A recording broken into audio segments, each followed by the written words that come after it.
Então, boa noite para todas. Boa noite. Sejam todas bem-vindas. Que bom que estão de volta, né? Porque nem todo mundo segue a caminhada. É bem interessante, né? Guarda essa frase que eu vou falar, hein? Muitas pessoas querem ganhar a Olimpíada, mas nem todos querem fazer o percurso. Gostariam de receber a medalha sem fazer o percurso. O desafio é o treino, fazer o percurso e ganhar a medalha. A maioria não chega lá. Por quê? Porque o treino e o percurso é desafiante, né? Então, vamos ver aqui quem vai chegar até o final dessa jornada, né? Então, o primeiro dia está todo mundo animado, depois começa já a querer desanimar e assim por diante. Mas nós não podemos, se a gente quer mudança, não podemos desanimar. Então, vamos relembrar algumas coisas, né, do que a gente trabalhou. A gente falou bastante das crenças limitantes. Acredito que todo mundo que está aqui quer mudar, quer conquistar algo novo na vida, quer transformar, ou quer ter prosperidade, prosperidade é tudo, né? Prosperidade entra as três áreas: saúde, dinheiro e relacionamento. Senão não tem prosperidade. Quando uma pessoa fala assim, eu sou próspero, mas pensa na prosperidade só no dinheiro, não é.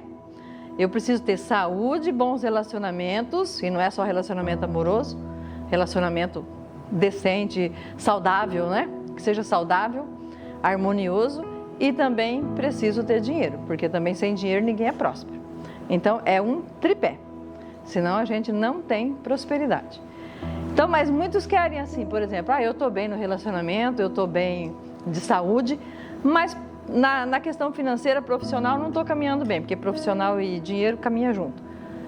Tá, então o que eu tenho que fazer para mudar? Muitas vezes nós temos crenças, e as crenças não são só essas assim, gente, dinheiro, por exemplo, dinheiro é a raiz de todos os males. Se essa fosse a crença, homem só muda de endereço. Para ter saúde tem que se alimentar bem, quem não se alimenta bem não tem saúde. Se fosse essas crenças só, era fácil de consertar, da gente corrigir. Mas, embora quando a gente vai fazer um curso de ressignificação de crenças, a maioria das crenças que o pessoal vai colocar lá tipo até a maioria daquelas que eu passei para vocês do dinheiro. Crença que nós estamos cansados de ouvir, certo? Todo mundo já cansou de ouvir aquilo. Dinheiro não leva ninguém para o céu, dinheiro não traz felicidade, dinheiro só traz problema, dinheiro traz conflito. Tá, mas é muito mais embaixo o negócio. Por isso que a gente precisa descobrir a origem da crença. Se eu não descubro a origem da crença e qual crença eu carrego, eu não mudo. Eu não tenho como mudar. E muitas vezes até as coisas não estão dando certo na minha vida porque eu passei a ter uma crença, essa crença fez eu ter um padrão de vida que sempre se repete, um padrão de forma de viver. Por exemplo, boa noite. Por exemplo, assim, eu vou pegar uma cliente minha. Quando a mãe dela ficou grávida dela, a mãe dela já tinha tido uma filha mãe solteira. Depois ficou grávida dessa. Quando ela ficou grávida dessa, os avós, todo mundo falou, não, agora nós não vamos aceitar mais um. Você vai ter que doar essa criança. Nós não vamos aceitar mais uma criança, porque é uma vergonha você ter o segundo filho solteira.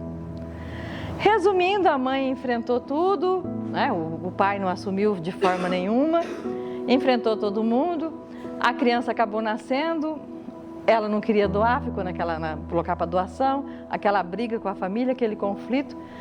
Aí a criança foi ficando lá dentro da família, com vó, com vô, com tio, mas era assim, dava beijinho, abraço em todos os outros netos, sobrinhos, ela não. Você não era nem para ter nascido. Você é tão ruim que nem seu pai quis assumir você.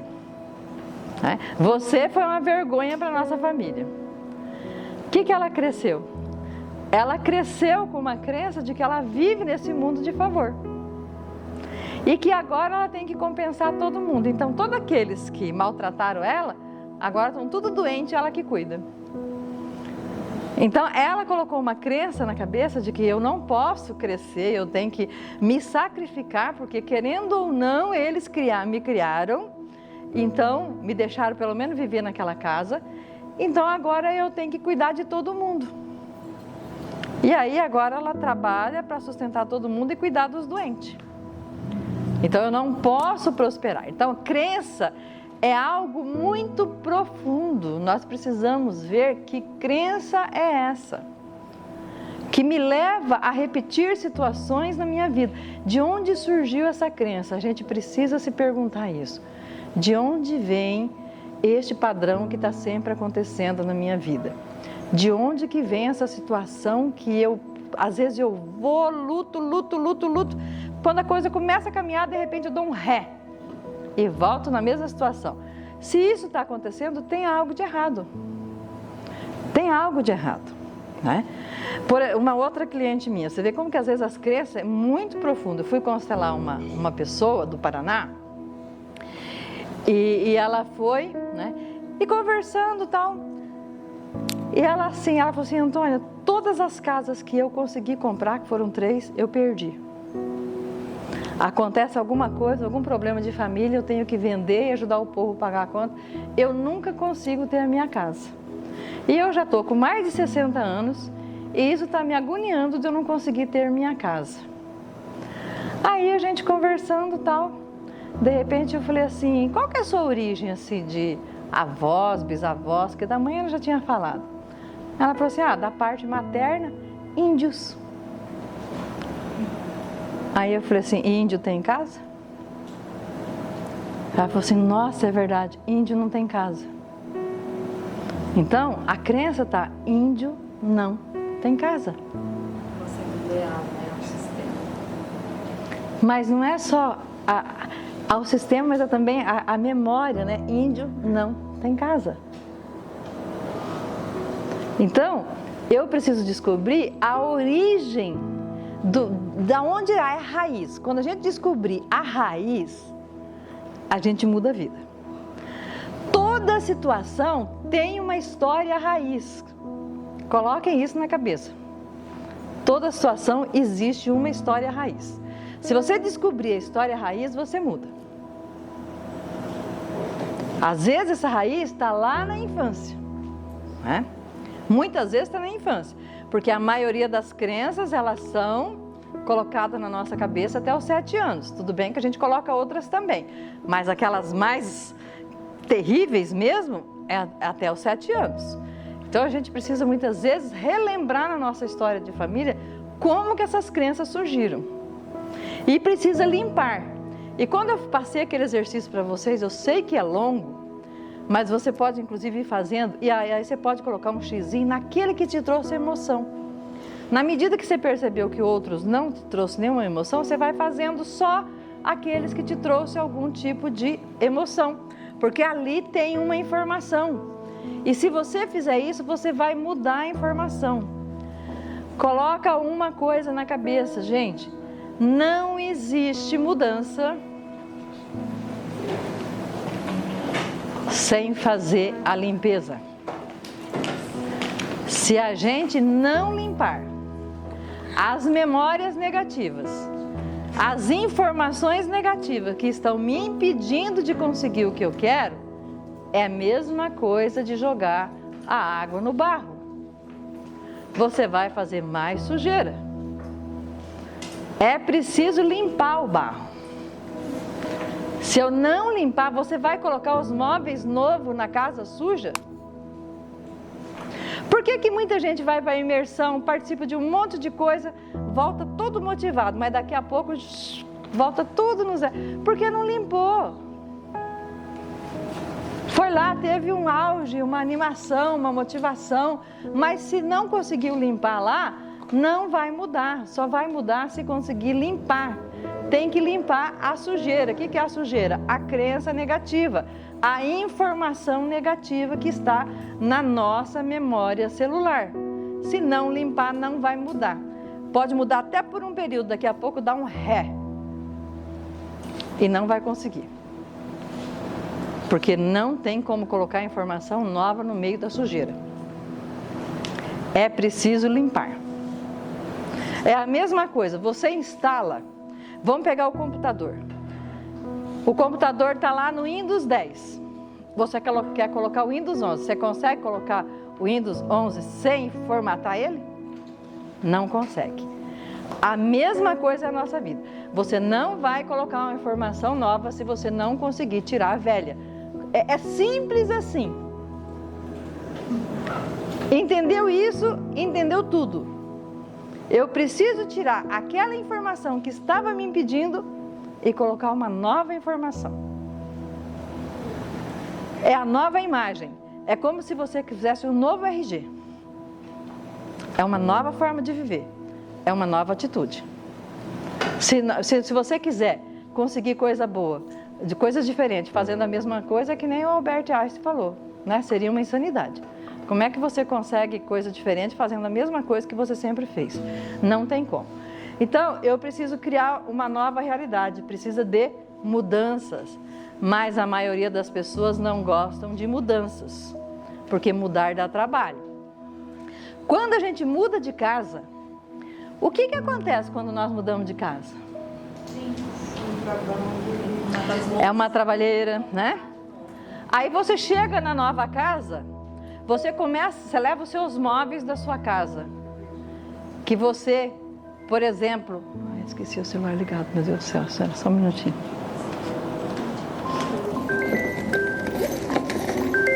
Ai, que coisa.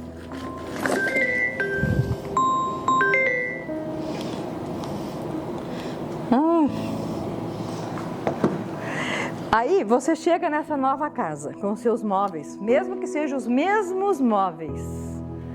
Você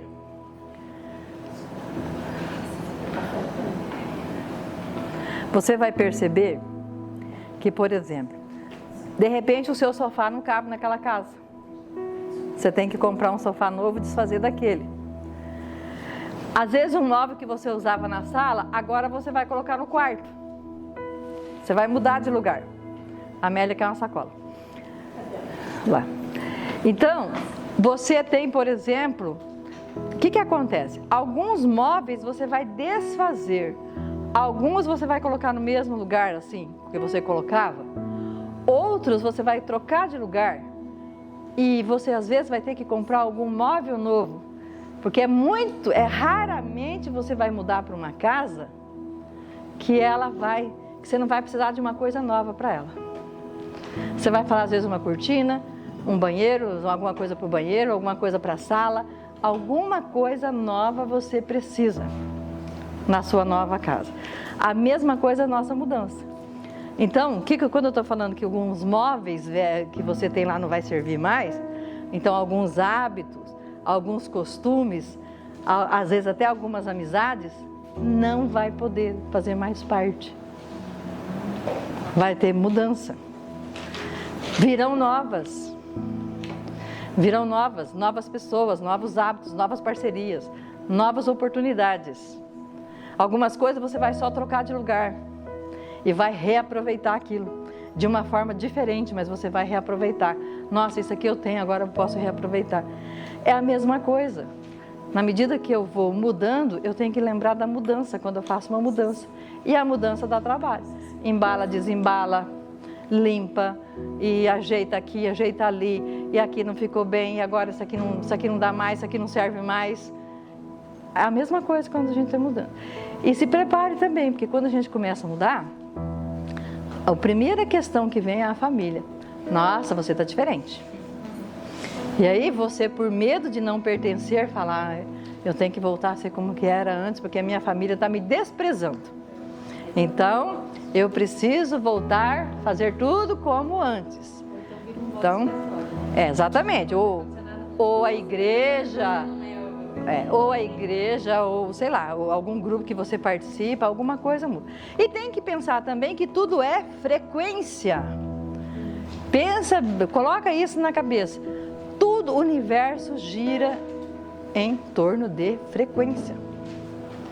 Quando você começa a elevar a frequência e aquelas pessoas que fazem parte do seu cotidiano não elevam a frequência, vai acontecer um distanciamento.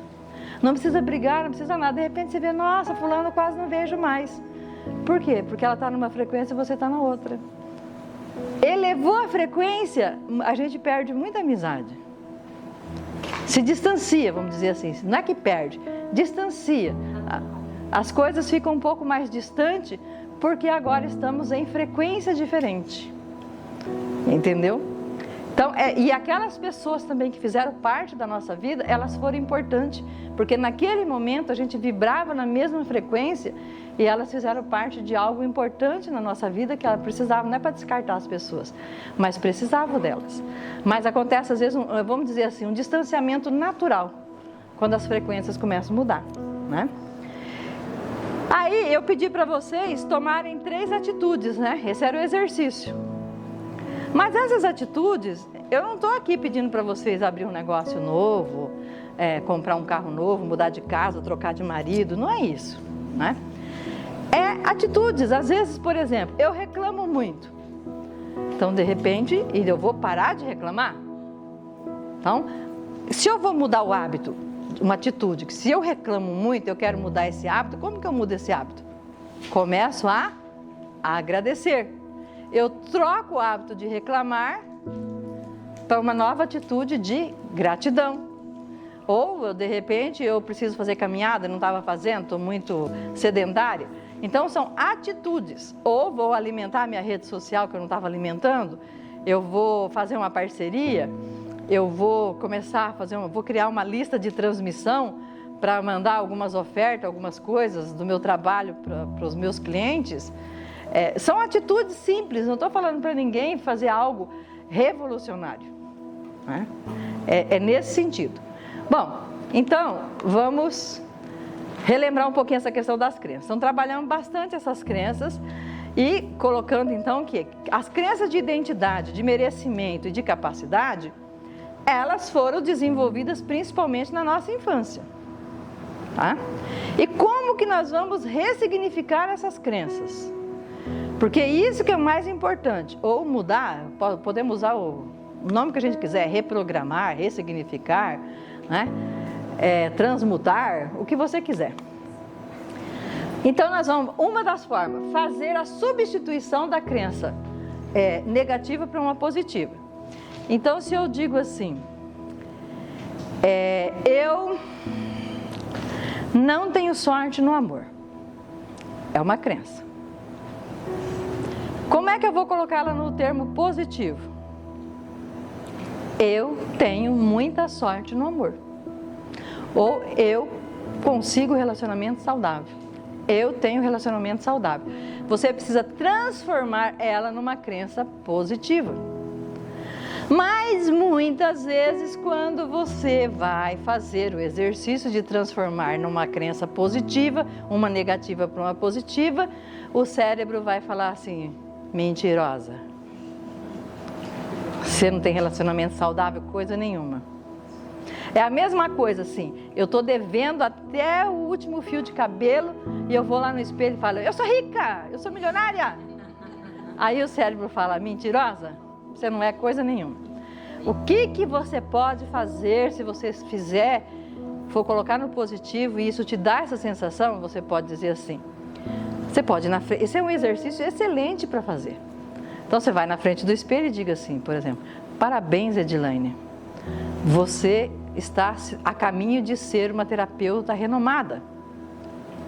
Então você fala: você está a caminho, você está conseguindo, entendeu? Você está se transformando. Você usa assim uma frase que você está caminhando naquela direção, porque é um processo para o cérebro não falar assim, mentirosa. Então, por exemplo, você está gorda e você chega na frente do espelho e fala: eu sou magra. Não. Então, parabéns, Antônio, você está a caminho de conquistar os seus 70 quilos. Vai falando, às vezes, gente, para algumas pessoas vai ser rápido, para outras pessoas vai ser demorado, tem que ter paciência. O processo não é igual, cada pessoa é única. É a mesma coisa que fala, muita gente fala, Antônia, 21 dias então, é 21. Gente, esquece 21 dias. Não tem 21, nem 33, nem 66, não existe isso. A questão dos 21 dias foi o médico que fazia a cirurgia plástica e ele fez a pesquisa que 21 dias para as pessoas se adaptarem com a nova fisionomia quando fazia uma cirurgia plástica, para se adaptar. Tem a ver com a cirurgia plástica, não tem nada a ver com mudar a mente. Depois tiveram aquelas outras duas pesquisadoras, que eu esqueci o nome delas agora, que elas foram pesquisar quanto tempo a pessoa levava para mudar o hábito, a atitude, o comportamento, quando elas queriam. Ela pesquisou, teve gente que ficou entre 8 e 212. Elas somaram os 2 anos de pesquisa e deu 66. Mas é uma soma de uma pesquisa. Então tem gente que demorou 8, teve gente que demorou 212 dias. Então, cada pessoa é única. Tem o seu processo de mudança. Então, é igual a constelação. Tem gente que muda sim, tem gente que demora. Precisa até mais de uma. Depende, cada ser humano tem o seu processo. Não é uma mágica. Faz 21 dias e vai dar tudo certo. Você precisa entender o seu processo. Quanto tempo você vai gastar para mudar o seu hábito. E parar com esse negócio de 21 dias, de não sei quantos dias. É quanto tempo você precisa. Aí, escrevi, está errado ali, não é afirmações, ele corrigiu sozinha. É afirmações. Afirmações, não é afirmações. Ali onde está aí, é o. O que é afirmações? É uma forma da gente começar a perguntar por que a gente merece aquilo. Então, vamos supor. Se eu falo assim, que eu quero emagrecer e pesar 70 quilos, por exemplo. Como é que eu poderia dizer? E de repente eu falo, não vai dar certo, não vou conseguir. Por que eu mereço pesar 70 quilos? Aí você tem que ter resposta para isso. Então vamos supor, por que eu estou fazendo caminhada? Por que eu estou me alimentando saudável? Por que eu estou fazendo atividade física? O cérebro tem que responder o porquê. Por que eu mereço comprar? Eu quero comprar. Então vamos supor, pegando lá a questão do relacionamento, né? Se eu pego lá, eu tenho sempre relacionamento tóxico. Então vamos supor lá, que nem as mulheres escrevem, eu tenho dedo podre para o relacionamento amoroso. Então você vai escrever diferente. Eu tenho muita sorte, eu tenho um dedo saudável, sei lá o que você quiser escrever para ter um relacionamento amoroso. Aí, como é que ficaria a afirmações? Você precisa responder essa pergunta. Por que você merece, né? Tá até aqui, ó. Tem um exemplo aqui. Por que eu mereço ter um relacionamento saudável? Vamos supor, porque eu sou uma mulher honesta, porque eu trabalho, porque eu sou dedicada, porque eu sou amorosa, porque eu sou leal, eu sei respeitar. Você precisa responder o seu porquê. Esse porquê tem que ter tem que ter respostas positivas. Mas não é difícil, não. Essa é a melhor forma de ressignificar. Mas eu acho assim, quando você entra nessa fase, foi bem pesado. Essa autoobservação, né? Por exemplo, a questão do dedo podre. Aí tu começa a olhar para os relacionamentos e ver os motivos pelo qual tu atrai toda essa neve. Então, para mim, assim, como é que a gente não cai nessa? Primeiro tem que limpar, né? Enquanto não limpar... Oiê, pode entrar. Enquanto não limpar... A gente vai olhando e vai limpando, né? Enquanto eu não limpar lá, né? Aquilo que está me impedindo, eu não vou conseguir, né? Muitas vezes eu vou ter que limpar. E muitas vezes limpando eu vou ter que escrever o porquê que eu mereço. Gente, se não tiver claro o porquê você merece conquistar aquilo que você quer, mudar aquela crença que está te impedindo, aquela crença que está te impedindo de conseguir o que você quer. Dá aquele sentimento de merecimento. Enquanto não trabalhar isso, não. Pode. Boa noite, gente. Boa noite. A gente vem de Bernardo, não que vem a porra. Então, limpa primeiro, por isso que eu estou indo por etapa. Limpa, descobre a origem e começa a ressignificar. Mas às vezes, até você começando a fazer esse exercício sem ter limpado, porque às vezes não descobriu a origem ainda, a memória vem. A memória vem.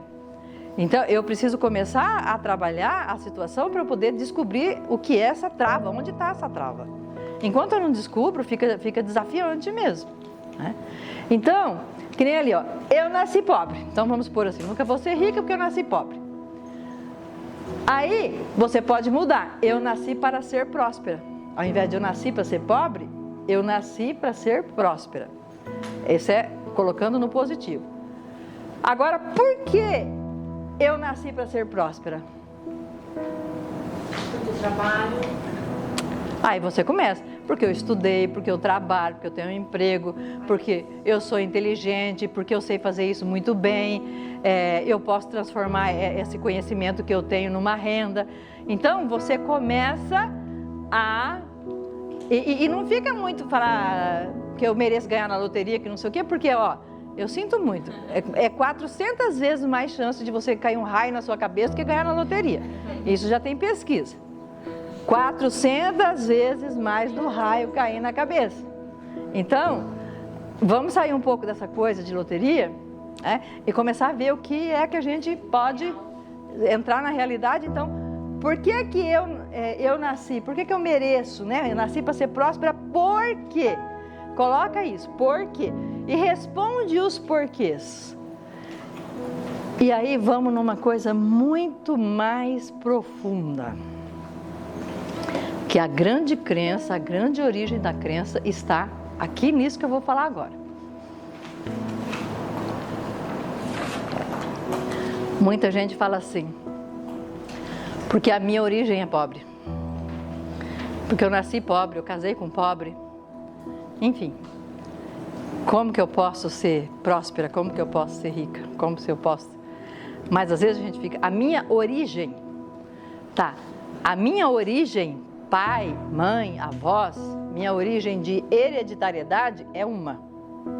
Que é a minha linhagem que eu venho vindo, né, dos meus ancestrais. E que eu devo respeitar e honrar. Mas honrar não significa que eu tenho que continuar no mesmo padrão de pobreza e miséria. Aí se você, independente se você acredita em Deus ou não, mas você deve acreditar que tem uma natureza, que tem um universo, que tem uma força maior que permite que tudo isso aqui aconteça, que rege tudo isso.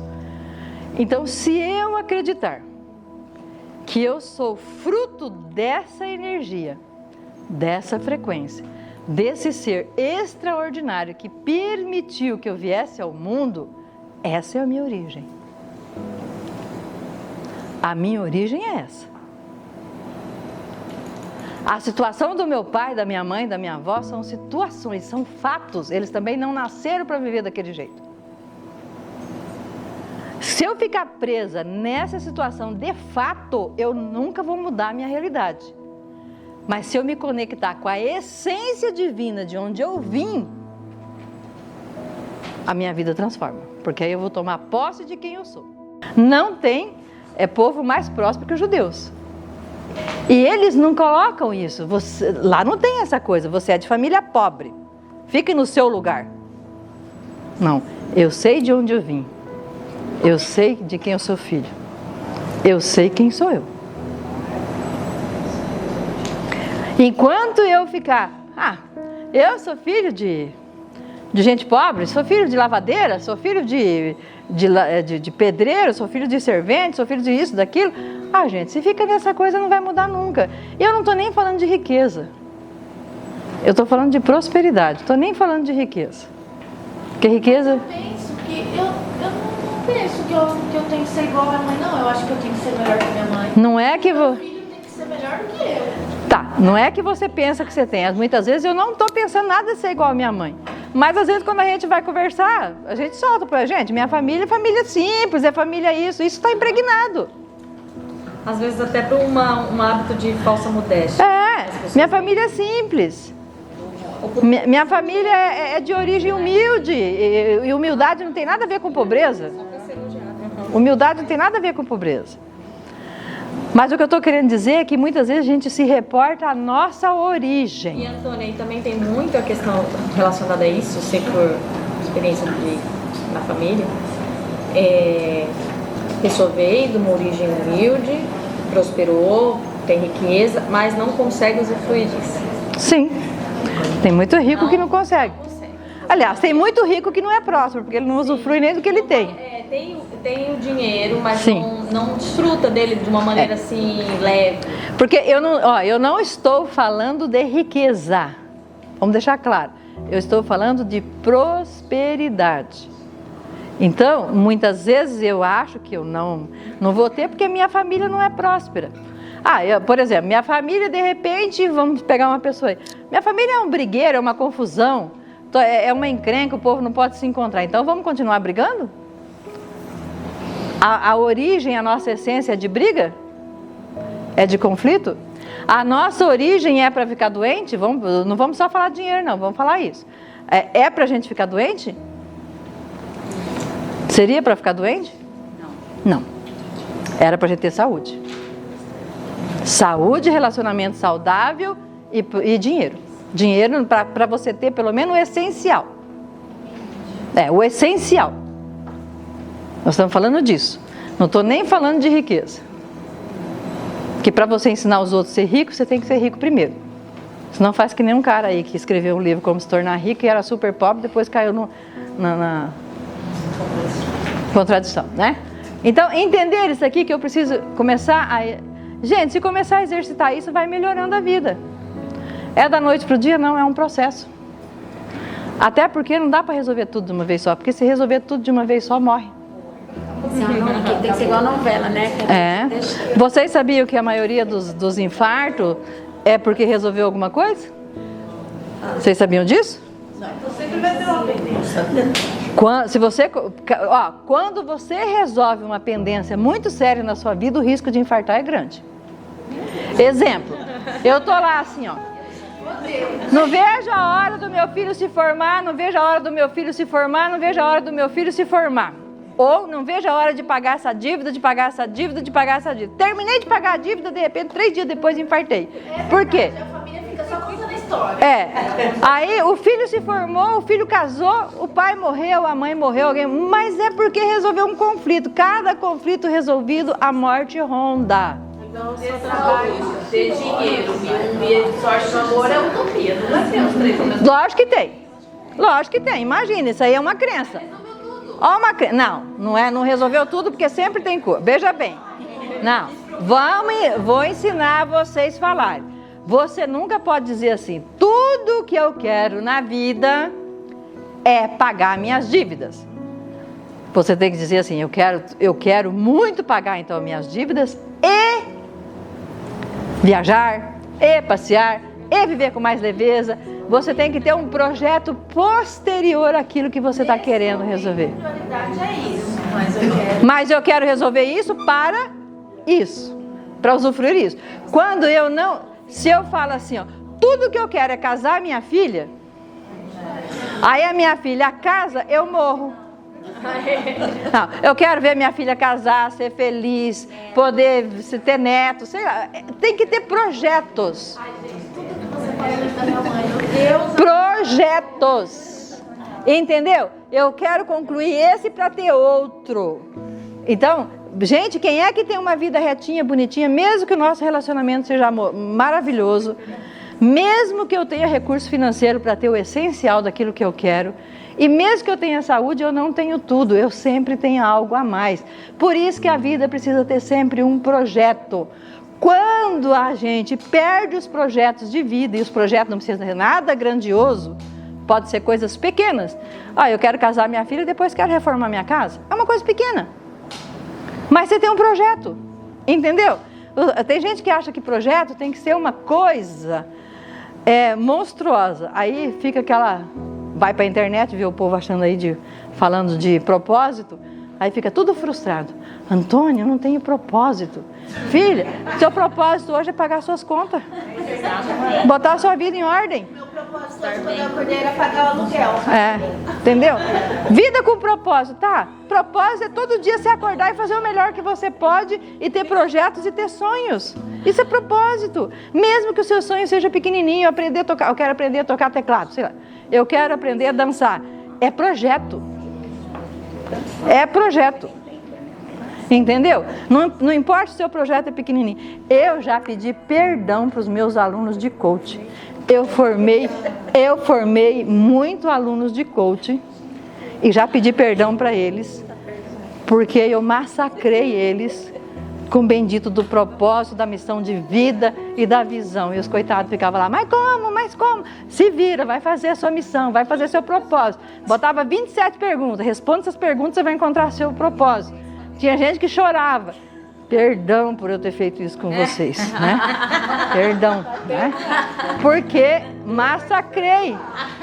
Missão é você fazer aquilo que você está no lugar certo, fazendo o que você quer e se sentindo realizado. Isso é missão. Para que massacrar os coitados daquele jeito? Né? Vamos lá, vamos. E aquela coisa de doido, vamos dar conta disso. Então, é complicado. Às vezes a gente massacra os outros. Então, já falei de 2 formas de resolver a crença.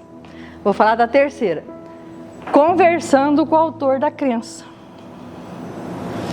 Quem é que colocou? Se você conseguir descobrir quem é que colocou aquela crença na sua cabeça, você lembrar, é uma crença bem forte. Então, mas, por exemplo, vamos pegar assim... Uma pessoa que de repente a mãe falou assim. Não, eu vou falar um exemplo meu aqui. Minha mãe sempre falava assim, ó, que a mulher ela tinha que casar virgem, porque senão o homem ia passar sempre na cara dela, né? Quando eu casei, eu fiquei nua, eu falei, minha mãe não ia gostar disso. Isso. Primeira coisa que eu pensei, isso é uma crença, né? Porque... né, se falava que a mulher tinha que casar virgem, né? O homem podia, mas a mulher tinha que casar. E isso pesa. Sim. Pelo menos, assim, várias, né? São várias crenças. Mas vamos supor assim que de repente, eu vou pegar até de uma pessoa que eu atendi. O pai dela falou assim para ela: você é a filha mais velha não casa. A filha mais velha vai ficar solteira para cuidar de mim, porque se você tiver marido, ele pode querer me maltratar, então você não vai casar. E ela acreditou nisso. E aí um dia, foi até numa palestra que ela caiu a ficha e ela falou assim, nossa, ela veio conversar comigo para eu atender ela. Nós ressignificamos isso. E ela inclusive tinha ido para a igreja evangélica. Aí ela falou para o pastor que tinha conversado comigo, tudo, e que eu cheguei nessa situação com ela. E o pastor falou, minha filha, está errado. Você tem todo o direito de se casar. Né? E ela mudou aquilo. Eu falei, eu trabalhei isso com ela. Quem disse que o seu marido vai maltratar ele? Por que só você desses 7 irmãos tem que ficar sem casar? Né? Para cuidar do seu pai. Você precisa ter uma conversa séria com o seu pai, que você pode cuidar dele, e seus irmãos também, que você não é a única, isso pode ser partilhado, e você agora decide se casar. 1 ano depois ela casou. Mas por quê? Ela fez a conversa com o pai dela. Ela fez isso, que eu vou ensinar isso para vocês agora.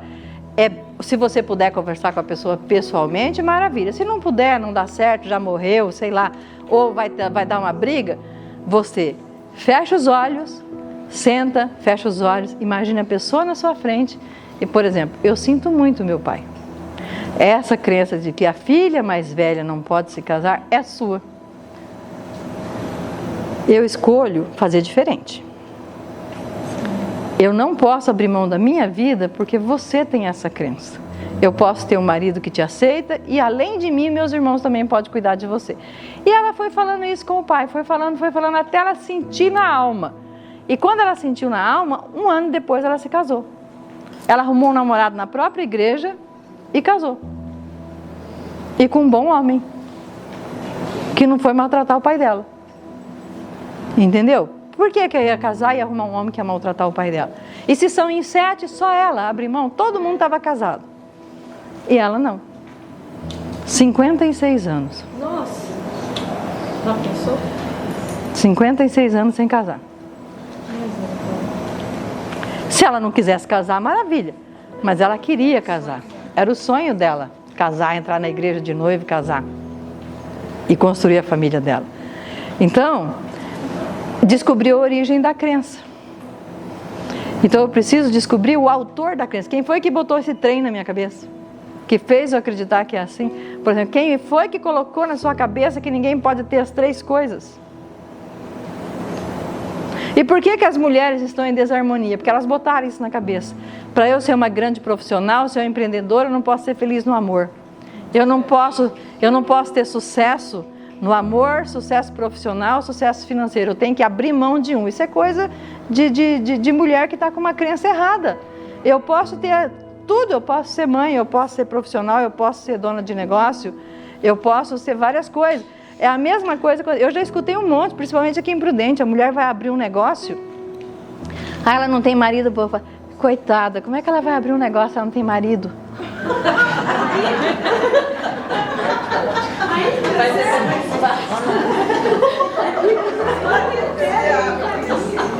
Como se o marido tivesse que tomar conta do negócio dela. Se ela não tem marido, ela vai ser fracassada. Isso é uma crença. Não tenho marido, não posso ter negócio. Ai, mas você vai ter um irmão, alguém que vai cuidar do negócio para você, um homem. Tem que ter um homem para cuidar do negócio. A mulher também pode cuidar. E nem por isso vai perder a sua feminilidade. Não vai deixar de ser feminina, de ter essa coisa bonita que a mulher tem, da nutrição, do afeto. Mas, assim, a mulher é mais nutritiva, mais afetuosa do que o homem. A mulher não precisa perder isso. E o mais pesado isso já na sociedade. Sim. A gente já nasce, a gente já cresce com isso dentro da própria sociedade, impõe com que o homem é melhor, que o homem não vive sem o homem, não faz nada sem o homem, no dia a dia, né? E não é assim, né? E o mais pesado. Eu acho que já foi pior, gente. Mas a gente está em transição. Estamos. Ó, Aí achou umas telhas quebradas. estamos. Eu tô querendo algo pra você, tadinha de você. Não tem homem em casa pra fazer isso. É. Tem tanta gente que tem homem que não faz, mas sim.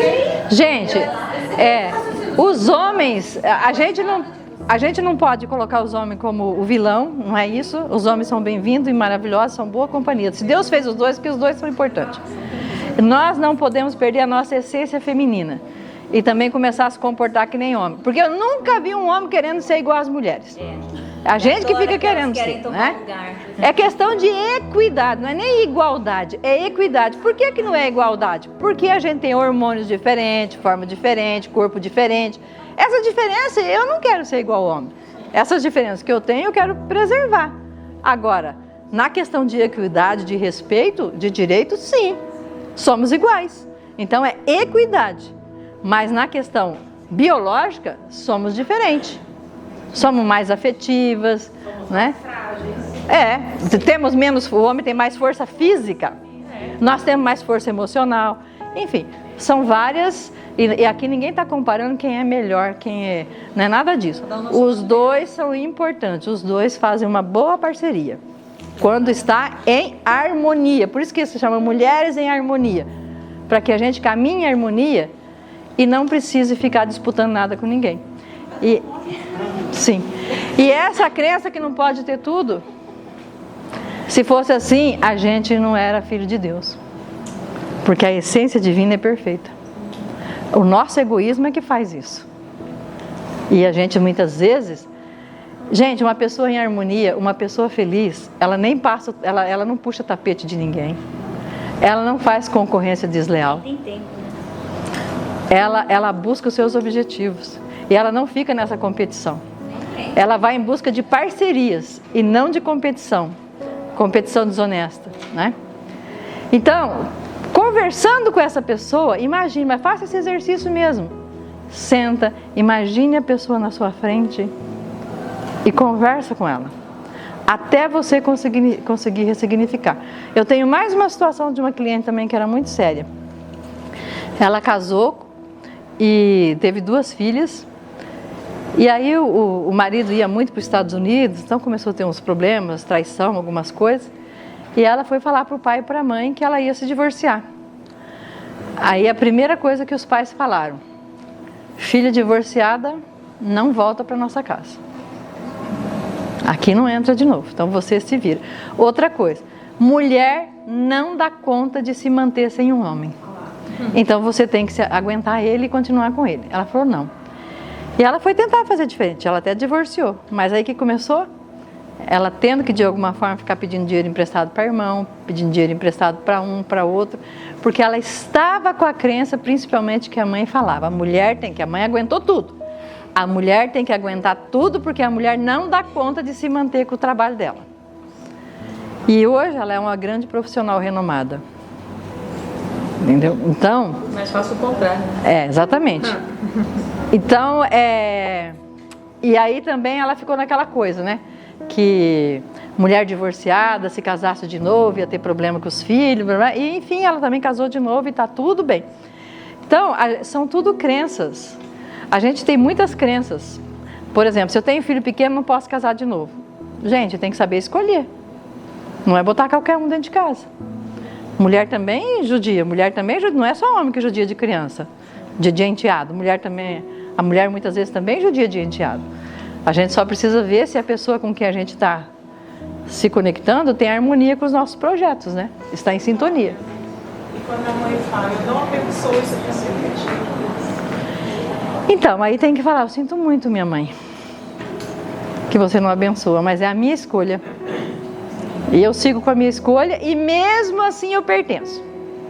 O grande problema nosso é, quando eu faço diferente do que os meus pais falaram, eu carrego culpa e começo a achar que eu não pertenço. E aí eu dou um jeito de me sabotar para voltar e falar assim, mamãe, você tinha razão.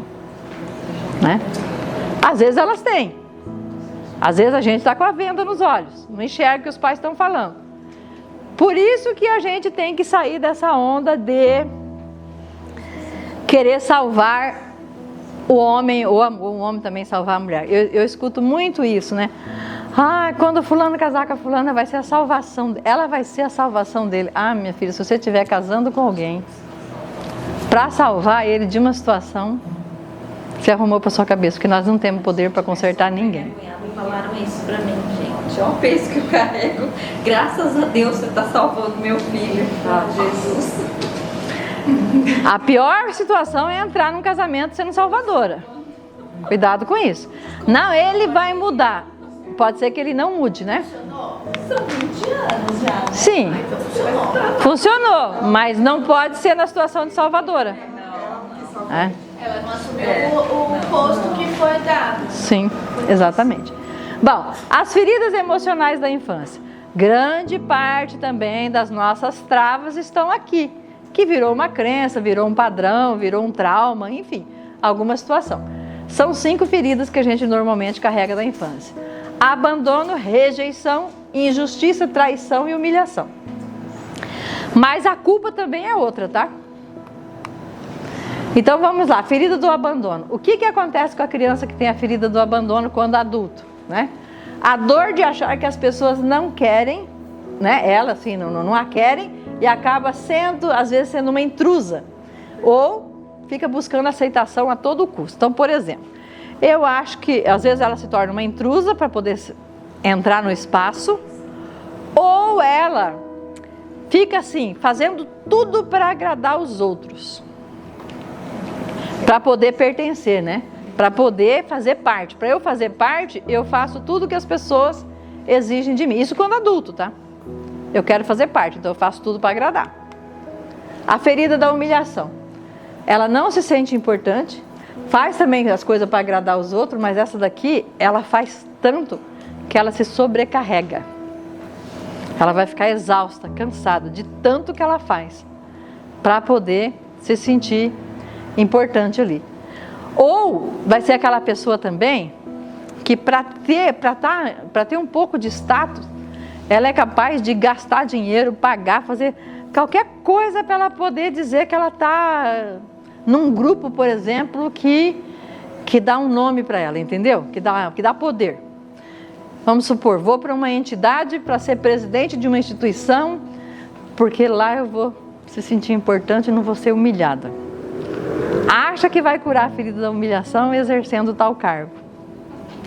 Quando conta o prêmio, o negócio da cidade. A maioria é inconsciente. Eu já vi gente comprar o prêmio para fazer uma festa na cidade. Sim, é capaz de comprar para poder estar ali, entendeu? Para poder ser reconhecida. Cidadão, tarará. Entendeu? É capaz de fazer isso. Eu quero ser reconhecido. Então eu sou capaz de pagar para isso. Ou, por exemplo, vai também a família vai jantar, sei lá, os amigos, eu pago de todo mundo, que é para poder se sentir reconhecido. Eu pago a conta. Pode deixar que eu pago tudo. Tem muito a ver. Exatamente, mas pago a conta de todo mundo porque saí de lá com a sensação de que eu estou por cima. E aí, né? o outro que está vendo isso também pode falar um monte de coisa, né? Que essa tem isso. Exatamente. E mesmo no trabalho voluntário, existe muita pesquisa que nem todo mundo está no trabalho voluntário exatamente com o objetivo de servir. A maioria está curando uma ferida. A grande maioria dos voluntariados está curando uma ferida. Mas como? Se ele tomar consciência que ele está fazendo aquilo, por isso sim. Certo? Mas muitas vezes é uma ferida. Seja uma ferida porque alguém da família passou por uma situação daquela. Exemplo, perdi uma pessoa com câncer, vou trabalhar com o câncer, mas porque tem uma ferida, né? De que perdi uma pessoa que eu amo com câncer, um exemplo. Ou para aparecer também, por status. Também tem isso, eu vou para aparecer porque lá eu tenho status.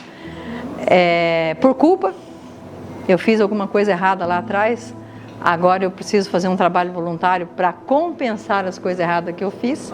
Sim. Não é a porcentagem, a grande maioria é. Pouquíssimos estão realmente por servir, pouquíssimo. Entendeu? Vamos dizer assim, 95% está por alguma ferida, alguma coisa que está mal resolvida. E aí ele precisa fazer aquilo ali para ele se sentir. Ninguém está aqui para acusar ninguém, é melhor do que ir fazer maldade. Se ele está fazendo algo para o bem, sem julgamento, né? Falando isso assim, a gente precisa identificar, eu estou fazendo isso por amor mesmo ou é por uma ferida? Até a nossa profissão tem muito a ver com as nossas feridas, com a nossa história, né? Tem. Por que eu fui ser professora? Entendeu? É para curar uma ferida, né? Senão não teria sido. Porque quando eu era criança, meu pai era muito pobre, arrendava terra para trabalhar, ou ia ser de meieiro ou de empregado mesmo.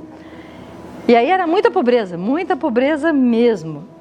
E o meu pai, eu lembro que meu pai era muito humilhado, assim, às vezes ele desbravava, a gente pegava aquelas terras, assim, com aqueles colonhão, tudo, ele, com aquela foice ia cortando tudo, tombava, trabalhava tanto, mas era muito humilhado. E aí ele me colocou numa escolinha do sítio, lá onde a gente morava, que ali ele era o único empregado ali que tinha filho na escola, porque os outros filhos desempregados nem estavam indo na escola, né? Então eu era a única filha de empregado que ia para a escola junto com os filhos dos donos de sítio, né? De fazenda, de sítio. E aí eles estavam todos bem arrumadinhos. E eu com aqueles vestidos que minha mãe pegava, aqueles vestidos, aqueles sacos de açúcar, que comprava, de feijão, e vinha tudo branco, mas escrito, né? Ela aquarava, tal, tirava aquela tinta, tingia, aquelas letras, tingia, ainda ficava às vezes uma marquinha de letra, e lá eu ia para a escola, que nem a gata borralheira, né? Sapato de plástico rasgado, cabelo tudo desajeitado, aquelas roupas horríveis, tudo de saco. E aí as crianças tudo de gravatinha, as meninas com aqueles vestidos de rococó, cianinha, tudo bordadinho, camisa de, tricoline, né, que se falava. E eu lá, parecendo a gata borralheira. Aí na hora do recreio, tinha meia hora lá para brincar, para fazer roda, fazer um monte de coisa. E a professora pegava e colocava o pessoal para brincar. E eles falavam assim: professora, se ela entrar na roda, for brincar com a gente não brinca. Então o que a professora fazia? Me botava embaixo de uma árvore. Eu queria brincar e chorava. O que a professora mandou fazer? Tapetinho de tampa de garrafa, de tubaína. E todos os dias ela arrumava um motivo para me colocar de castigo de joelho em cima do tapetinho. Aí ela trancava a porta e botava eu lá de joelho. Quando ela saía, eu tirava um pouco o joelho, né? Porque doía muito. Mas quando ela ia lá, ela olhava do buraco, ela via que eu não estava com o joelho em cima da tampinha, Ela me batia, pegava assim, eu tinha um cabelo comprido, ela batia a minha cabeça na parede. Batia muito. Deve ter morrido bem ela. Não sei. Não sei. Mas enfim. Já morreu já. Já morreu. Né? E aí, aquela foi uma dor que eu carreguei por muitos anos, daquela revolta daquela professora. E, por exemplo, essa questão que você falou agora me veio um insight. E a gente também pode, de repente, não ser a nossa ferida e ser a ferida da mãe? Sim, sim. Porque, por exemplo, a minha mãe era analfabeta. Uhum. Pela minha mãe, eu agora vou ser professora. Eu não pude, a minha mãe não pôde, eu criança, como você na escola, eu queria pegar o caderno e ensinar. Então, eu vou ensinar, já que eu não pude para minha mãe, eu vou ensinar, né? Já que a minha mãe não pôde, eu agora faço por vários. Então, a nossa profissão tem muito a ver com a nossa história. Quando a gente olha, seja para minha ou para minha família, sempre vai ter uma história. E essa história aí da professora foi uma coisa que me machucou, que feriu minha autoestima, que me fez eu me sentir a pior das criaturas na face da terra. Então, ir para a educação e ainda hoje ter uma escola, né, foi a cura da ferida, né? Hoje eu não sinto mais necessidade de ter escola, às vezes eu tenho até vontade de despedir dela, porque já curei essa ferida, já não tenho mais aquela sintonia, né? Mas enfim, da humilhação eu já falei, né? Da injustiça, né? A dor de ser usada. Essas pessoas normalmente articulam muito bem pelo medo de ser usada. Ela tem tanto medo de ser usada que elas articulam. Às vezes elas são até muito desconfiadas, tudo precisa ser escrito, ser muito documentado, ser muito registrado, porque ela tem uma dor de ser usada. E ela pode até aprender com isso e usar os outros também, tá? Ferida da traição, a dor de ser trocado. Normalmente é um homem ou uma mulher muito inseguro, ciumento demais, né? Não confia nos relacionamentos, não confia em ninguém, acha que todo mundo está traindo ele, às vezes tem mania de perseguição, porque na infância teve uma traição. Aí você pode dizer, mas a criança, como que a criança pode ter sido traída se era uma criança? Não é traição sexual. Traição pode ser assim, ó. A mãe falou assim: domingo vou levar vocês no parque. Ou para ver a avó que eles tanto queriam ver. Queria alguma coisa que a criança queria muito. Aí ela brigou com o marido, ficou meio azeda. Não vou levar ninguém, não sei o quê. Então, para a criança aquilo foi uma traição. A promessa que não é Mas cumprida, pode né? ser a traição do pai com a mãe? Pode também ser a traição do pai com a mãe, da mãe com o pai, enfim. Porque na traição do pai com a mãe, o filho também se sente traído. Sim. Meu pai me trocou e se constitui família e outros filhos ainda? Sim, mas aí é uma coisa que nós fazemos isso, né? Seja o homem ou seja a mulher, independente, vamos supor, se eu traio meu marido e vou embora com outro homem, ele de repente coloca meus filhos contra mim. Sua mãe abandonou nós por outro homem. Sim. Ou nós mulheres podemos dizer, seu pai nos abandonou, nos traiu por outra mulher. Espera um pouquinho, pai e mãe não trai filho, nesse sentido não. Ele não é casado com a criança. Nesse sentido, vai mais pela lealdade ao pai. Não, mas é que nós na separação não sabemos separar e coloca que o pai ou a mãe nos traiu. Ele traiu a companheira, o companheiro. Tanto ódio do marido, eles estavam se divorciando e eles tinham 4 filhos. E os filhos já estavam adultos. E ela queria, como ela foi a que constituiu a riqueza, construiu a riqueza por ser médica, e ele não, ele era um trabalhador com a profissão mais simples e ganhava pouco, ela não queria fazer a partilha meio a meio. E os filhos queriam que ela fizesse a partilha meio a meio, mesmo tendo acontecido lá dele ter traído ela. E ela estava com ódio dos filhos por causa disso. E ela pegou um cachorro para ser o marido. E ela olhava para ele e falava, você é um cachorro, e xingava, mas deixa ela xingar ele à vontade. Aí depois ela pegou e falou assim, não, mas os meus filhos têm que ficar do meu lado e eles estão do lado do pai. Aí eu falei assim, gente, o que eu vou falar para essa mulher? É uma psiquiatra, tem 500 argumentos para ficar me contestando, porque ela tinha tudo quanto era argumento para me contestar. Eu preciso encontrar uma frase para tocar no coração dessa mulher. Aí eu falei assim, e se os seus filhos falassem assim, mamãe, como você quer que eu odeie o homem que você escolheu para ser meu pai? Quando você o escolheu, eu nem conhecia, eu não existia. Ela desmontou. E quem escolheu esse homem para ser pai dos seus filhos foi você. E ele escolheu você para ser mãe dos filhos. Então não bote os filhos no meio dessa briga. Precisa aprender a divorciar, não coloca os filhos no meio da briga. Entendeu? Mas naquela hora ela mudou totalmente. Foi ela que escolheu ele. E agora ela queria que eles odiassem o homem que ela escolheu. Como que eu escolho um homem para ser pai dos meus filhos, ou uma mulher para ser mãe dos meus filhos, e depois eu quero que os filhos odeiem a mãe deles ou odeiem o pai deles? Está errado, gente. Eu não posso fazer isso, foi eu que escolhi. Se eu errei na minha escolha, eu tenho que resolver. Quem arrumou o problema que tem que resolver. Não posso botar meus filhos no meio. Porque eles são filhos. Os filhos amam os dois. E a gente não teria que colocar ódio nos filhos, referente a pai e mãe. Independente do que aconteceu, a gente teria que falar, é seu pai, é sua mãe. Respeite. Ele pode estar errado, mas continua sendo seu pai. Ela pode estar errada, mas continua sendo sua mãe. E às vezes a gente afasta totalmente, inclusive, do pai. Que é um grande erro, né? A dor da rejeição. Essa é brava, hein? Essa aqui é a dor de não ser aceita. E essa daqui, cada vez que essa pessoa... Gente, quando a pessoa que tem a ferida da rejeição, a gente tem que pisar em ovos para falar com ela. Porque se você falar uma coisinha que desperta a rejeição, a dor, a ferida, pronto, você arrumou um inimigo. Porque você vai fazer aquela pessoa muitas vezes chorar, ficar triste. Por quê? Porque ela tem a dor da rejeição, né? E ela é tão carente, é uma judiação essa daqui, viu, gente? Porque essa aqui leva a depressão, leva até o suicídio. Ela vive de afeto, de migalhas. Ela faz tudo para agradar em troca de uma migalhinha de afeto. Às vezes dá presente sem poder. Ela já está sobrecarregada e ela pega mais coisa para fazer para agradar. Porque ela morre de medo de ser rejeitada. Se alguém rejeitar, é uma dor imensa para essa pessoa, né? E vive fazendo tanto pelos outros que ela perde a essência dela. A culpa ou a autopunição, né? Embora não está na bibliografia das feridas, mas a culpa também é uma ferida. Então, essa pessoa vive se punindo, ela vive se auto-sabotando, porque ela carrega culpa. Essas culpas podem ser, por qualquer coisa. Por exemplo, a mãe falar assim, ou o pai, tanto faz. Casei com a sua mãe porque ela ficou grávida de você, estraguei minha vida. Eu tinha um futuro brilhante pela frente, deixei de estudar porque tive que casar com a sua mãe, ou vice-versa.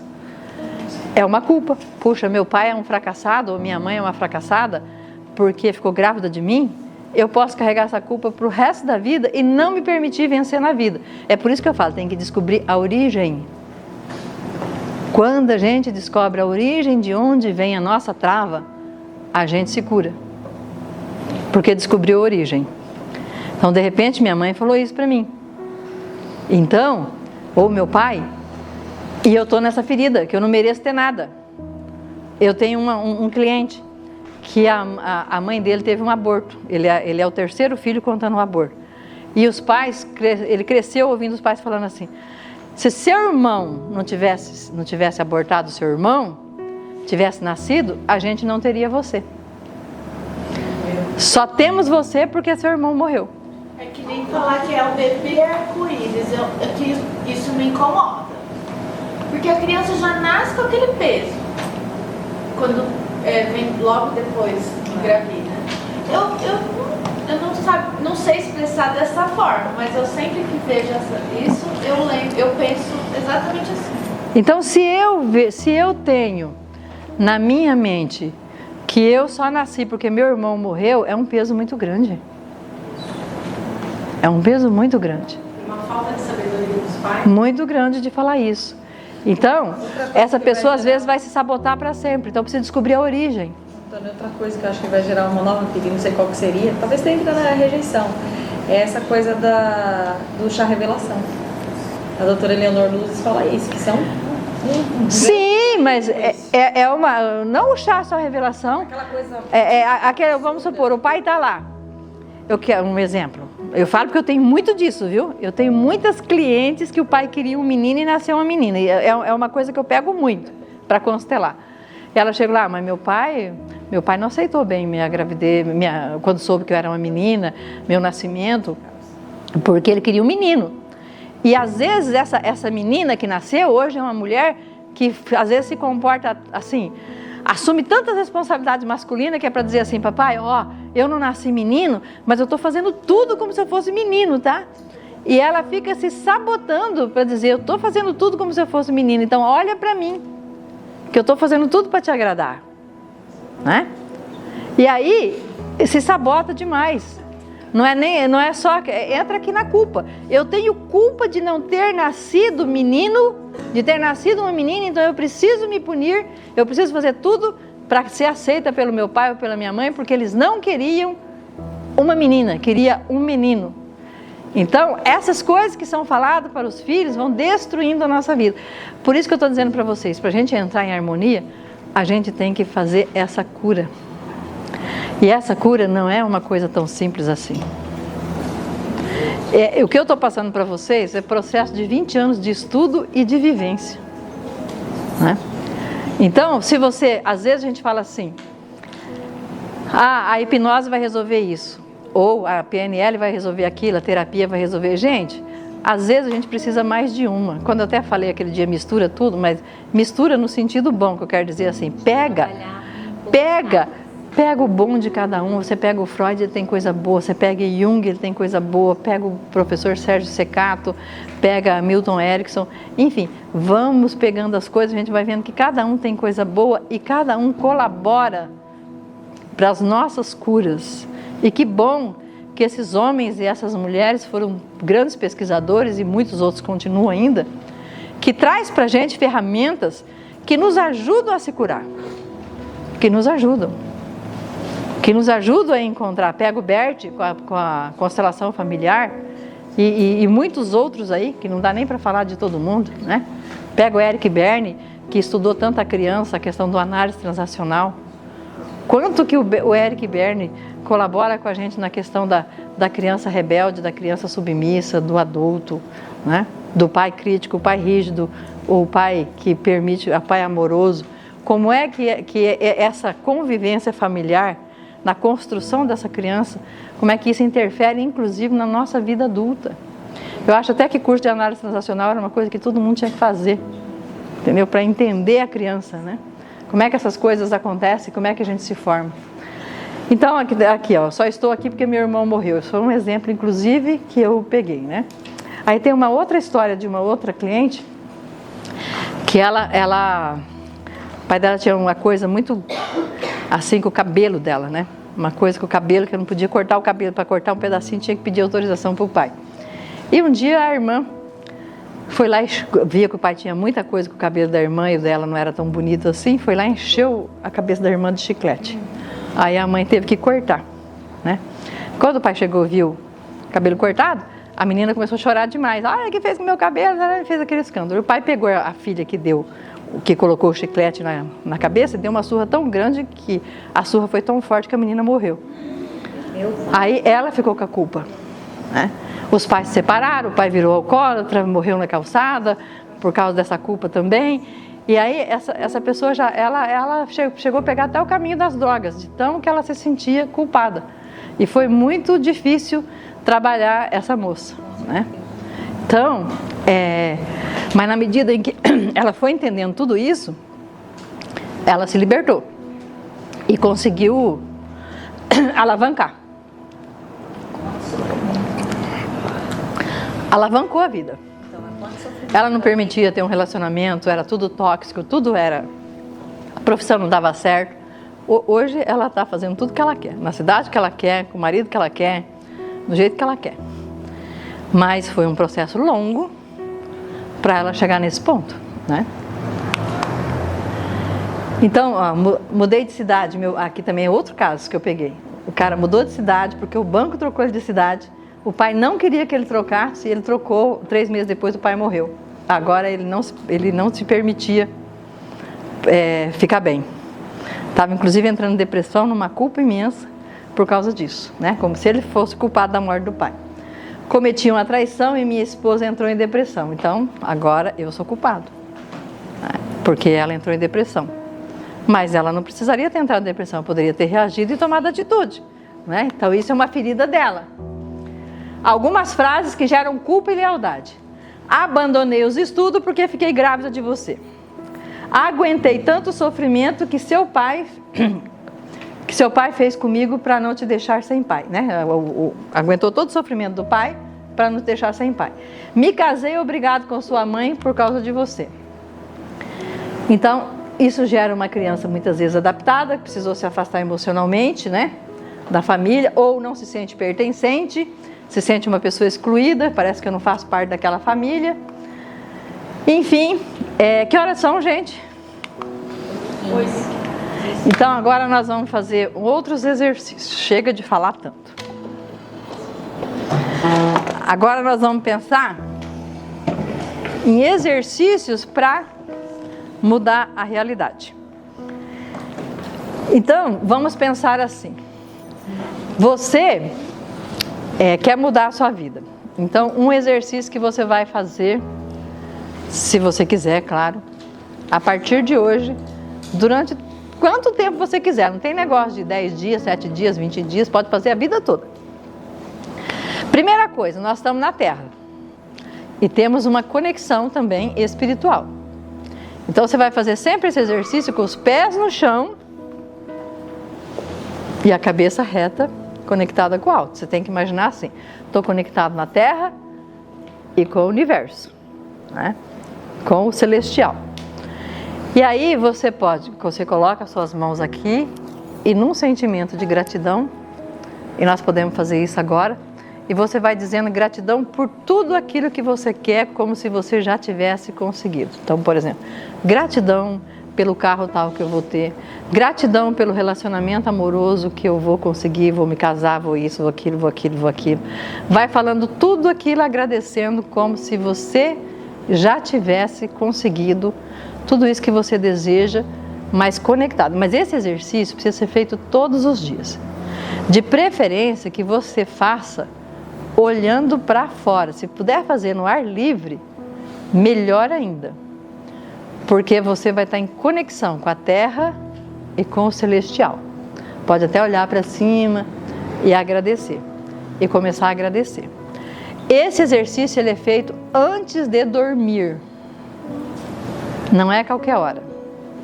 É antes de dormir. Porque aí o próprio cérebro à noite vai trabalhar para você conseguir isso que você quer para conquistar. É da noite para o dia? Não, não prometo mágica para ninguém. Mas a gente vai melhorando a nossa vida. E começa com pouco.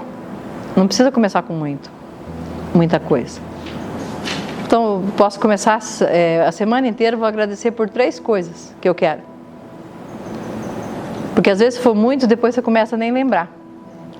E depois no outro dia, quando você levantar, a primeira coisa que você vai fazer quando você levantar, sair da cama, você não vai já pegar celular, nada disso. Você vai botar o pé no chão, ficar ereta e falar gratidão por todas as bênçãos recebidas e pelas que eu vou receber. Todo dia. Levantou, gratidão pelas bênçãos recebidas e pelas que eu vou receber. E vai fazendo esse exercício todo dia. Esse exercício não precisa ser só coisas, não. Por exemplo, gratidão pelos meus filhos estarem unidos. Gratidão pela minha família. Gratidão pela minha saúde. Gratidão pela saúde do meu marido, pelo filho. Não importa, gente. É tudo aquilo que o seu coração está sentindo, de que você quer, e você já vai agradecer como se você tivesse conseguido, né? O outro exercício, que é aquele... Essa coisa de 3, você falou? Não, eu falei assim, às vezes não começa com muito, começa com 2, 3, 4, porque se você colocar 10, 15 coisas no mesmo dia, às vezes você começa a esquecer. Não tem importância. Quantas vai fazendo, tudo aquilo que seu coração vai pedindo, você vai fazendo. Não é que não pode colocar 10. O que eu estou querendo dizer é assim, veja bem. Eu sei que todos nós temos o direito de sonhar grande e devemos. Só que, vamos pensar assim, a gente às vezes ainda está numa bendita crença de que não merece. Às vezes a gente ainda está nessa crença. Eu não mereço tal coisa ainda. Eu vou precisar de mais tempo, sei lá, mais recurso. Essa palavra é difícil, tem que tirar do nosso vocabulário. O difícil troca por desafiador, desafiante. Não use a palavra difícil. Nem batalha, nem luta. Né? Não, tem gente que fala, tá uma luta, parece que, então vai lá fazer parte do, como é que é? Vai lá, UFC, né? Como é que é? Antônia, esse exercício precisa verbalizar ou só pode ser em pensamento? Pode só em pensamento, não precisa verbalizar. Se quiser verbalizar, verbaliza. Se não quiser, Escrever também não. Você pode escrever, mas esse é diferente. Esse é conexão terra, medita terra e céu, né? Terra e celestial.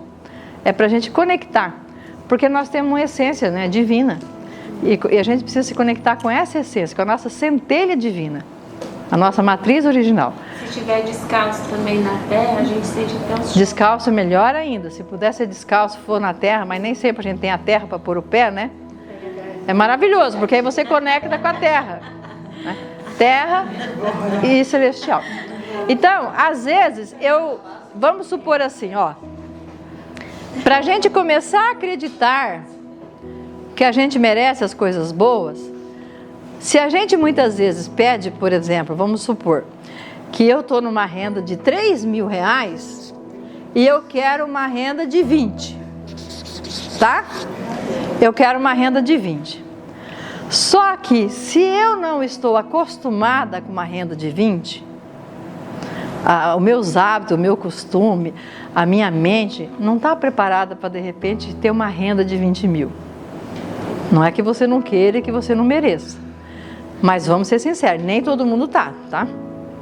Tanto que tem gente que fala assim, não, eu só quero um pouquinho mais, um dinheirinho. Nem fala quanto que ele quer. Às vezes tem vergonha de falar. Tem gente que tem vergonha de falar que ele quer ter uma renda de 5 mil, gente. Sendo que 5 mil hoje é o básico para uma pessoa viver. Principalmente naquelas entrevistas de emprego, que a pessoa pergunta, sim. Né, que a pessoa tem... Hoje é o básico. Se uma pessoa pagar aluguel hoje, 5 mil é o básico, praticamente. Se ela paga plano de saúde, aluguel, internet, tudo, pode botar 5 mil. E não estou nem falando para uma família, estou falando para uma pessoa. Aí se tem mais pessoas na casa, vai ficando mais um pouquinho leve ali, se todo mundo partilhar as contas, né? Mas uma pessoa sozinha hoje, para ela se bancar bem, viver bem que eu estou dizendo assim, bem razoável, né? Ter dinheiro para fazer uma viagem de vez em quando, pode pôr 5 mil, e olha lá. Então, mas às vezes eu estou aqui na renda de 3 e eu quero chegar no 20.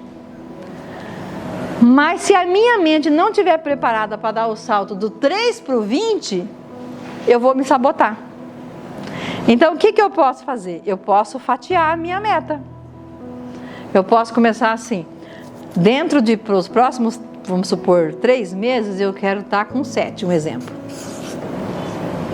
Aí, quando eu cheguei no 7, que eu comecei a viver com 7 mil, a desfrutar de algumas coisas melhores, eu posso ir para o 10. Agora eu quero ir para o 10. Do 7 para o 10.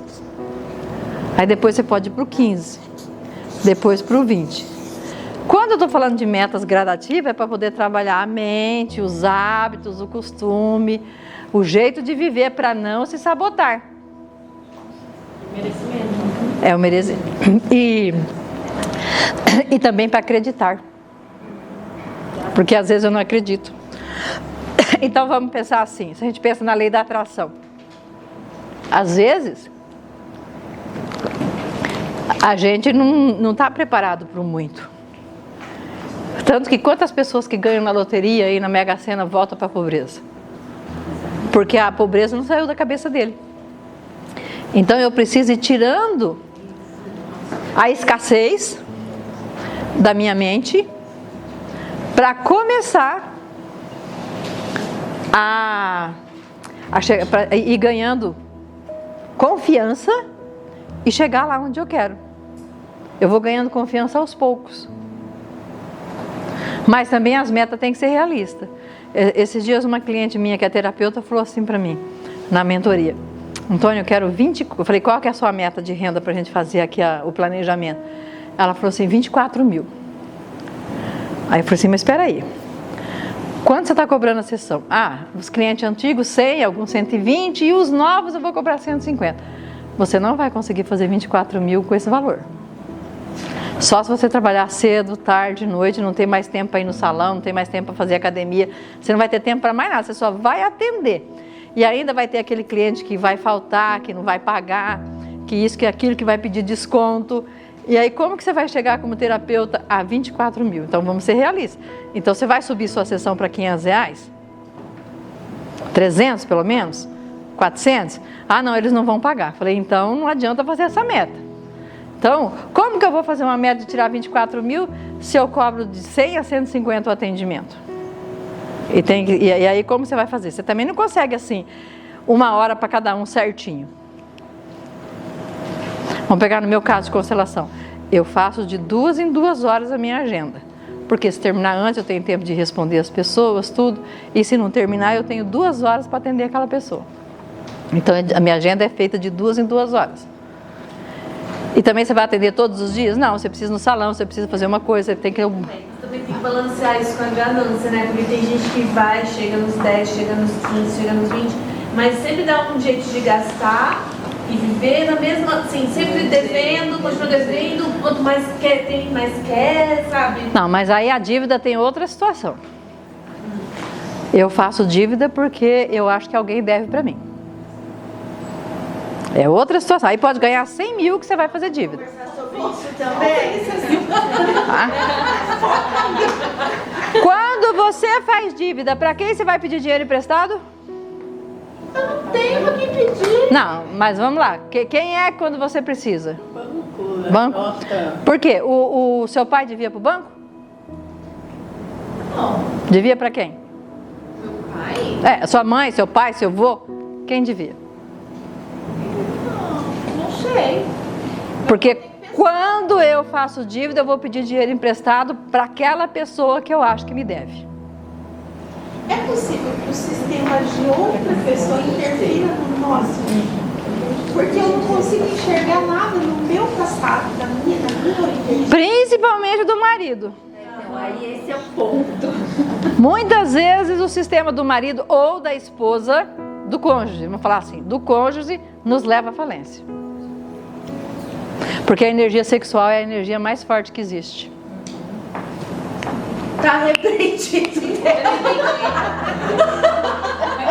Aí eu não quero mais conversar não. Muitas vezes o casamento, porque quando eu caso, eu passo a fazer parte do sistema do meu marido. Se eu casar 10 vezes, eu faço parte de 10 sistemas de maridos, né? Se eu casar 3, eu tenho 3 sistemas. Então, cada pessoa que eu casei, eu faço parte do sistema dele. O sistema do marido ou da esposa, ele interfere no nosso sistema. Então, muitas vezes, por exemplo, eu caso com um homem que a família dele vem da escassez, ele tem aquela mentalidade, e eu começo a empobrecer. Sim. Até, inclusive, um dos meus professores de constelação divorciou, porque ficou muito claro que a pobreza que ele estava indo era por causa do sistema da esposa. Mas quando divorcia, não desliga do sistema? Mas aí faz o... Não divorcia, nunca mais se separa do sistema. Mas você vai deixar com o sistema... Você vai deixar com o sistema o que é dele, mas não vai pegar mais nada para você. Você vai fazer parte, mas... Neutralizar. Na constelação a gente faz isso, neutralizar. Mas o sistema do cônjuge pode nos levar à falência. Tá? Não interfere desde que a pessoa não, né? Sim. Não tem a lealdade. Então, voltando ali na questão. Quando eu tenho dívida, começa a prestar atenção quando você tem conta para pagar, para quem você vai pedir dinheiro emprestado. Se eu peço para minha mãe, é porque eu acho que minha mãe deve para mim. Se eu peço para o meu pai, é porque eu acho que meu pai deve para mim. Se eu peço para meu irmão, eu acho que ele deve para mim. O que ele deve? Muitas vezes uma dívida emocional. Tá? Às vezes vamos supor assim, minha mãe trabalhou demais, não me deu carinho, então eu tenho que fazer dívida para ir lá pedir dinheiro para minha mãe para ela pagar a falta de afeto que ela me deu. Então, como faltou o afeto da minha mãe, ela tem que me dar dinheiro agora.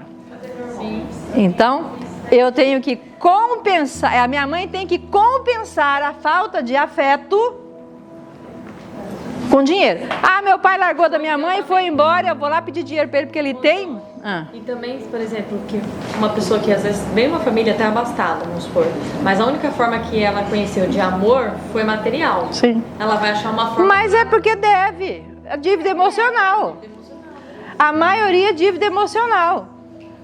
Esse pai ou essa mãe ou esse irmão deixou... Ou também pode ser o seguinte, ó, outra situação complicada. Eu me sinto credora. Então vamos supor assim, vamos pegar no meu caso, que meu pai morreu, eu tinha 18 anos, e eu que criei todos os meus irmãos junto com a minha mãe, e acabei saindo fora do lugar, fazendo papel de pai, muitas vezes de mãe, tudo quanto foi coisa, fiquei totalmente fora do lugar. Suponhamos que eu achasse que meus irmãos devem alguma coisa para mim, porque eu criei eles, ajudei a criar. O que ia acontecer? Eu vou arrumar alguma situação de dívida para pedir dinheiro emprestado para meus irmãos, para falar, agora vocês têm que pagar o que eu fiz para vocês. Entendeu? Então, se eu acho que eu fiz, não precisa ser muito cuidado com esse negócio, hein? Cuidado com esse negócio de achar que alguém deve alguma coisa para você, não faça isso. Porque vamos supor que eu falo assim, vamos lá, dou um curso de presente para a Sandra. Aí falo, Sandra, eu penso, a Sandra me deve uma. Eu dei um curso para ela de presente, ela está me devendo alguma coisa. Daqui a pouco, eu posso entrar em alguma situação que eu vou precisar de um favor dela, de alguma coisa, não precisa ser só dívida não. Que ela tem que me pagar o que eu fiz para ela. Então, espera aí, eu vou criar uma situação porque ela vai me pagar. Entendeu? Ela me deve, até essas brincadeiras bestas, você me deve uma, você já está cobrando. Então, vai acontecer algo na minha vida, que eu vou ter uma perda, que eu vou precisar que aquela pessoa me faça algo para compensar a dívida que eu acho que ela tem comigo. Porque uma das piores coisas é se sentir credor. Você deve retribuir de alguma forma aquilo que as pessoas fazem, mas não querer pagar. Favor não se paga. Eu quero retribuir algo de alguém, retribui, mas naturalmente. Entendeu? Mas fazer as coisas para os outros e já se sentir credor é a pior coisa. Se sentir em dívida, né? Ao contrário. Também, se sentir em dívida também, você pode não prosperar até porque se sente em dívida. Né? Eu não posso seguir porque eu estou em dívida. Porque se sentir credor, e a maioria de nós sentimos credor. E na verdade é uma coisa nossa. Tá? Aí você arranja uma situação para ir lá pedir alguma coisa para aquela pessoa. Seja um favor, seja dinheiro, seja o que for. Tá? Então toma cuidado quando você sentir. Quando tiver que ajudar alguém, ajude sem sentir por cima. E vai sem esperar nada em troca, né? Se a dor é muito grande, então a dívida vai ser muito alta. Agora se é uma coisinha pouca coisa... Depende de como está dentro de mim, porque às vezes a dívida é pequenininha, mas eu coloco aquela dívida como meu pai e minha mãe devem para mim, então eu vou passar o resto da vida pedindo dinheiro emprestado para eles e não vou prosperar. Como assim? E dependendo da situação, volta até para a casa dos pais. Quantas pessoas casam, se divorciam e voltam para a casa dos pais? Por quê? Estou sentindo que ou eu não fui filho, vocês precisam fazer o papel de pai e de mãe que vocês não fizeram, ou tem que tratar de mim, tem que me dar dinheiro, tem que cuidar de mim, vocês têm que fazer o que vocês não fizeram. Então, vão lá para a casa de papai e mamãe de novo. Às vezes é até com o marido, não precisa nem ser. Sim. Gente, qualquer pessoa que você achar que a pessoa deve para você, começa a perguntar, quando eu fico, não vamos não pegar só dinheiro não, quando você se vê em papos de aranha, para quem é que você vai pedir socorro?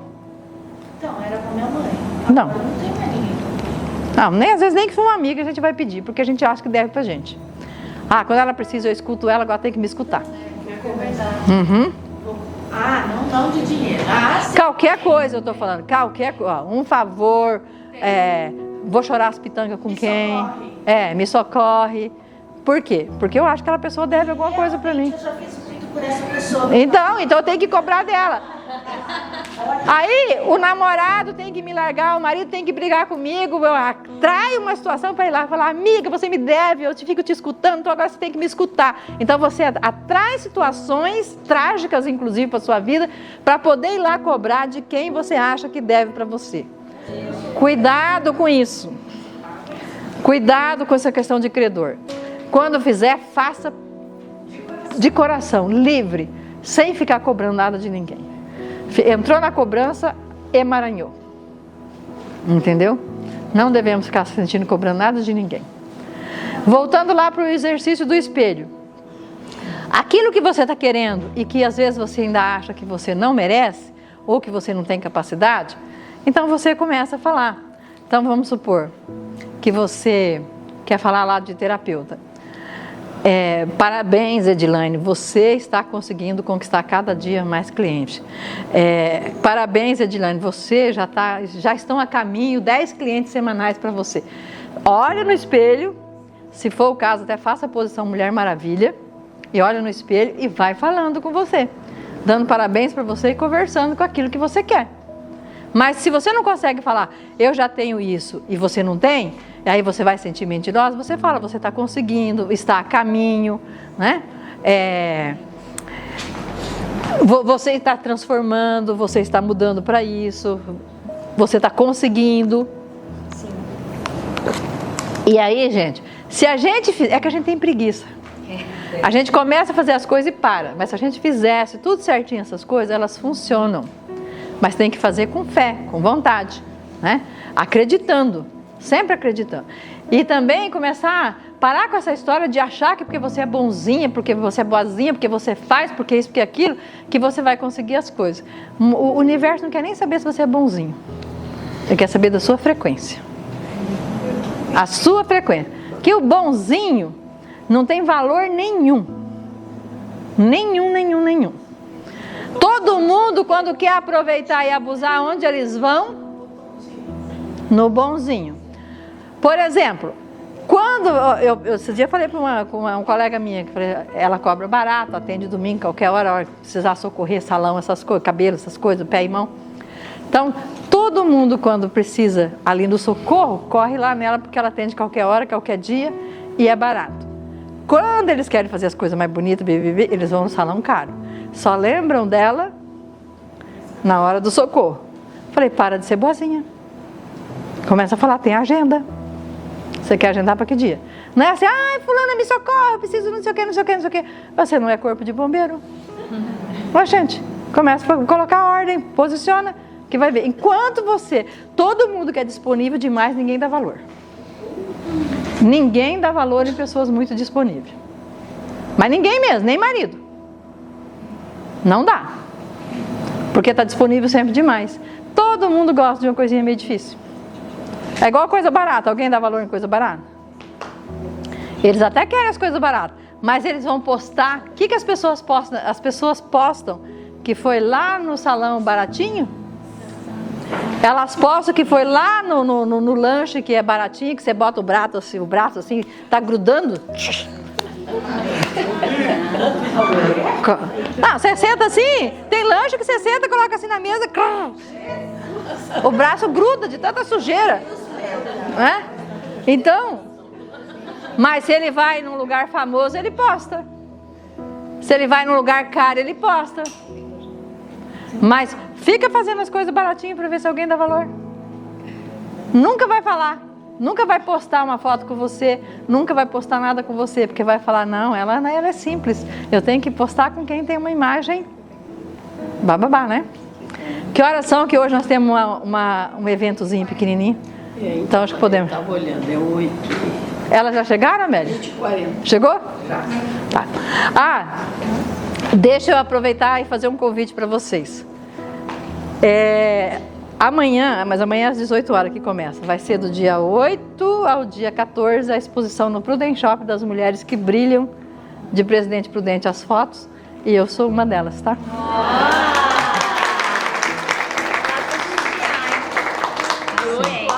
De 8 a 14. Tá lá no começa amanhã às 18 horas a exposição.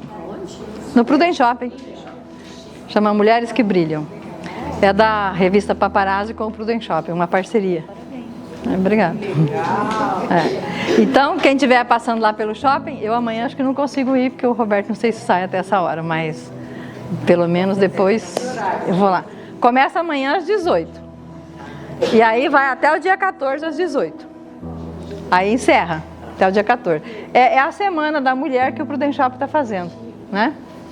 Então, gente, nós vamos ter uma homenagem aqui para uma pessoa que está lá embaixo, que é um projeto da Sorotimista, que chama Viva Seu Sonho, que são aquele projeto que a dona Ondina, inclusive, falou aquele dia no início, de mulheres que são arrimo de família, que estão estudando, que estão batalhando para conseguir, que tem um sonho e elas vão, essas mulheres se inscrevem, todo ano a gente tem no mês de novembro essa inscrição, as pessoas se inscrevem, é feita a escolha, aí ela primeiro, ela é escolhida aqui a nível do clube, né? No clube aqui, na questão municipal, vamos falar local, no local. Aí vai para nossa, sumiu agora a coordenação nacional nossa? Regional. A regional. A nossa coordenação, que aí vai fazer as escolhas, também aí vai para a federação. As que forem, que são 3 mulheres no Brasil todo ano que são contempladas. Então a primeira, essa daqui é só por enquanto local. Ela vai concorrer nacional no Brasil, na região Brasil.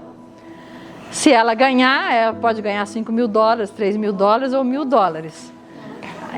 Essas mulheres que fazem parte desse projeto, que tem que ter uma vida bem sofrida e ter passado por uma situação bem desafiante e ter um sonho. Internacional, $10.000. E aí a internacional, que é uma só a nível mundial, que vai ganhar $10.000. A gente já teve 3 aqui em Prudente que já ganharam a premiação nacional. Tivemos uma de $5.000, tivemos 2 de $3.000, né? Que inclusive a última recebeu na Câmara Municipal, que deu R$15.000. Né? $3.000 estava R$5, ela recebeu 15. Então foi bem interessante, né? E agora a gente vai entregar para uma, e depois que a gente terminar aqui, nós vamos ter o cofre. Vocês vão ver, vai ter crença de identidade, de autoestima, todos os tipos de crença. Eu quero que vocês olhem esse e-book com carinho, veja qual crença que você se identifique. Lá já está tudo ressignificado, tudo. O porquê disso, já está assim, o passo a passo. É um e-book que eu escrevi. E é tipo aquele da criança, o que a gente for lendo e for tocando. Isso, que foi, você já vai e separa para você. Viu uma crença lá? Separa ela, não precisa trabalhar tudo ao mesmo tempo. Pega 1, 2, 3. Não adianta pegar tudo de uma vez que não vai dar certo. Então você lê, vê, por exemplo, 3 crenças ou 5 crenças que mais me chamou a atenção. Então deixa eu focar agora nessas. Vi que resolveu aquelas, você vai lá e pega e você vai trabalhar outras. Resolvi essas, vou pegar outras, entendeu? E vai trabalhando. O e-book tem 240 crenças. E você que está assistindo aí pelo vídeo, você vai clicar aqui no link abaixo que esse e-book vai estar disponível para você. Tá? Nesse link aqui abaixo, na descrição do vídeo. Então, porque nós estamos colocando no YouTube, tá? Esses encontros aqui. Então, vocês podem, inclusive, reassistir a hora que estiver lá, e a gente vai deixar lá o link do e-book para a pessoa baixar, tá bom? Então, Amélia, pode vir aqui com ela.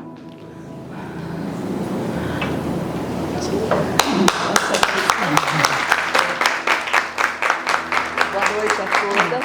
Faz sua apresentação. Nós somos sorotimistas, Ondina, eu, a nossa presidente, e esse concurso que teve para Viva o Seu Sonho é uma realização para a pessoa que sonha com alguma coisa e tem as dificuldades. Ela trabalha numa farmácia, né, Larissa? Trabalha numa farmácia e está aqui lutando para que vá até a regional e ela conseguir ganhar o outro dinheiro. Pode falar, Larissa. Boa noite, meu nome é Larissa. Eu quero agradecer às sorotimistas daqui de Presidente Prudente pela oportunidade de estar concorrendo ao prêmio Viva Seu Sonho. Graças a Deus eu fui selecionada e eu estou muito esperançosa porque eu sei que eu vou concorrer com outras candidatas, né, nível nacional, e pode até ser que seja internacional, e eu estou muito, muito feliz e muito grata.